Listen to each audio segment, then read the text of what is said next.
So ayan nga guys, panoorin natin tong si Uncle at magluluto siya ng mga huli niyang mga butike. At ayan nga, nilagay sa awa, nilagyan ng tubig, nilagyan ng itlog at ang mga kamatis. Wayut, kita mo tumakas pa nga ang iba.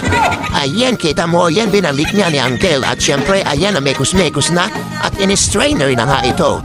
Ayan, kita mo, ayun, gusto pang umalis ng isaw. Ganito pala ang kanyang paraan sa pagluluto ng mga butike sa bukid. At ayan nga, kita mo na yan ay talaga minikos-mekos yan na ang kanyang pampalasa. Kasama na ng sili dyan at meron pang dahon. At inilagay na nga yan ang kanyang mga butiki na nahuli. At syempre, kasama na ang mga maliliit na kamatis dyan.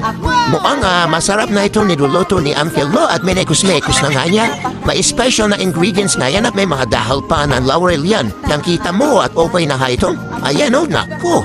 Medyo tuyo na ang sabaw at ito yung masarap sa mga lutuin na medyo tuyo na ang sabaw.